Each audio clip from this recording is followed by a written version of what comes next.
Hey there, my name is Kemal. And I'm Svet.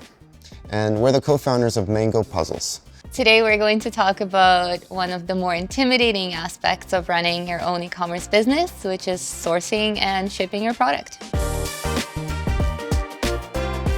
So sourcing and fulfillment of your product can be quite a logistical puzzle. After designing your perfect product, your next question should be, where can I get this made? When you're sourcing your product, you have so many different parties that you need to connect and involve. So that comes right through to the design of the packaging, being able to communicate with the manufacturer, and ultimately getting the right product in place. Some available sourcing options for your product are wholesale, drop shipping, print on demand, and private labeling. When we started out Mango Puzzles, we were looking for different manufacturing options. So when you're evaluating different manufacturers, some of the things that you should consider are, of course, price, the quality, the speed, as well as the customer service and communication that you have with your manufacturer. There are some manufacturers out there who use a bit more of an outdated communication method. It was important for us to be able to message them with any ideas or concerns that we have and get a reply quickly so that we know where we are in the production process. So based on these factors, we were able to really make the best decision. Now, if that's domestic or if that's overseas manufacturing, that ultimately depends what you're looking for. For some businesses, it might work to have it close to home. For us, it made more sense to manufacture this product overseas. So some of the cons of working with international suppliers can be time zone, it can be a language and cultural barrier, and ultimately not overseeing the production process. Also the shipping times. Usually if your product is shipped internationally, there might be a 1 to 2 month lag until you actually receive the product. When we envisioned the perfect jigsaw puzzle, we made a list of features that we really wanted to address. And when we were talking to our manufacturer about what's really important for us, puzzle dust was one of our key features that we wanted to eliminate from our puzzle.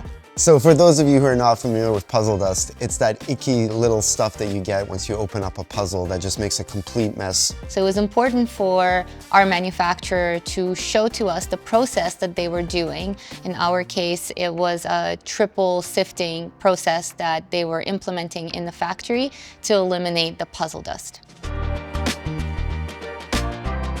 So there's many different options that you have for shipping. So you can go through Amazon, fulfillment centers, or you can even just store the inventory in your home and ship it from there. We actually stored the jigsaw puzzles in our own apartment. That's how we started out, and we did all the fulfillment ourselves. We saw this business as us learning and understanding product market fit and ordering the minimum order quantity. So we really wanted to have full control over our inventory and also keep investments and costs as low as possible. When your company gets to a certain size, it might be good to consider using a fulfillment partner so that your apartment isn't full of physical products. Some shipping options you can consider are self-fulfillment, third-party logistics, fulfillment by marketplaces like Amazon, dropshipping fulfillment, local warehousing, and direct-to-consumer. In the beginning, we were really testing out shipping costs and how we can include the shipping in the actual price of the product by saying $0 shipping.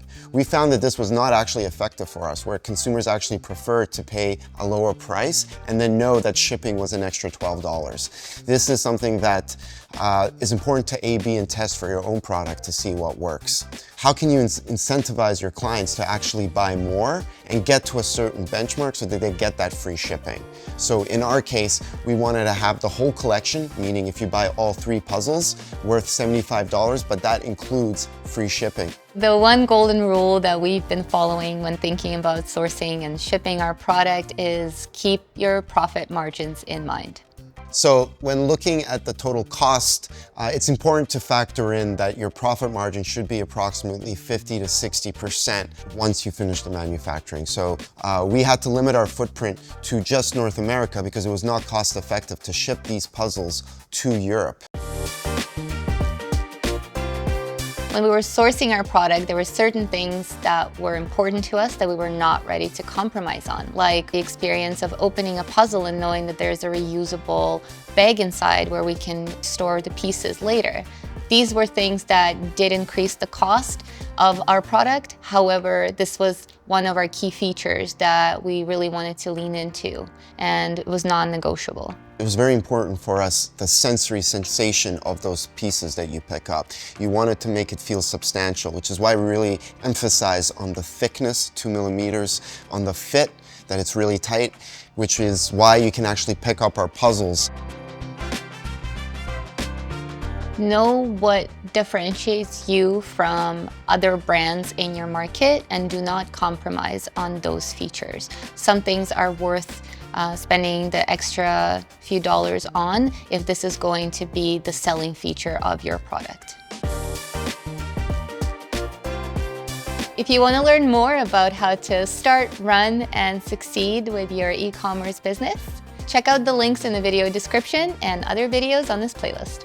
In our next video, we're going to be talking about how to build brand loyalty in your e-commerce business.